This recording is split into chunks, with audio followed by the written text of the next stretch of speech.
Everyone, আমি সম্পূর্ণা। আজকে তোমাদের সাথে খুব সুন্দর একটা জিনিস শেয়ার করব। তার আগে বলে দিই, আমি তো কদিন আগেই তোমাদের সাথে শেয়ার করেছিলাম মিশো থেকে আমি কি কি কিনেছি। বেডশিট, পিলো কভার এবং তার সাথে কুশন, এই সমস্তটার সেট যেগুলো আমি কিনেছিলাম, এগুলো সমস্তটাই তোমাদের সাথে শেয়ার করেছি, দেখিয়েছি কেমন হয়েছে।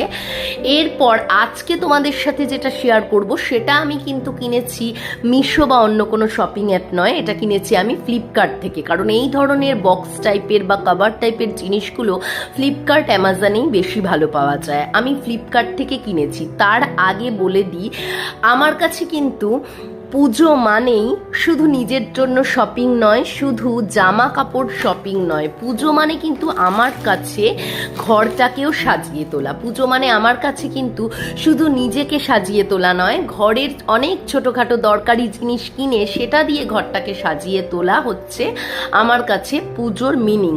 বা আমার কাছে পুজো এমন একটা অকেশন যেখানে কিনা এই ধরনের জিনিস বা যেগুলো আমার ঘরে প্রয়োজনীয় সেগুলো জিনিস কিনে বা সেই ধরনের জিনিস কিনে ঘরটাকে সাজিয়ে তোলা এবং সেই প্রয়োজনগুলোও মেটানো। তো দেখো, এই যে জিনিসটা, এটা আমি কিনেছি হচ্ছে ফ্লিপকার্ট থেকে। এটা এক ধরনের বক্স বলতে পারো, মানে এগুলো এক ধরনের স্টোরেজ বক্স, আলাদা আলাদা করে ইউজ করতে পারো, প্রত্যেকটার আলাদা ঢাকনা দেওয়া হয়েছে।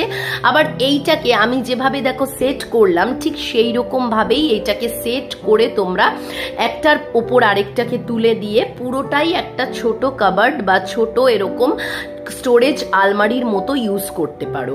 আমি এটাকে বই খাতা রাখার কাজে ব্যবহার করেছি, কারণ আমার বিছানায় প্রচুর বই খাতা থাকতো যেগুলো কিনা খুবই দরকার পড়ে, কিন্তু এগুলো বিছানায় থেকে বিছানাটা ভরে যাচ্ছিল, যার জন্য আমি এই ধরনের একটা জিনিস কিনেছি।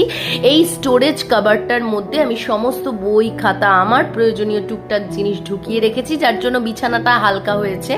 আবার তোমরা এই ধরনের জিনিস, যেহেতু সরুর মধ্যে, এগুলো তোমরা ড্রেসিং টেবিলের পাশে রেখে মেকআপের আইটেম রাখার জন্য ব্যবহার করতে পারো। বেশ সুন্দর দেখতে, অর্গানাইজড একটা বক্স বা স্টোরেজ আলমারি। এটা কেমন লাগলো তোমাদের জিনিসটা অবশ্যই জানিও।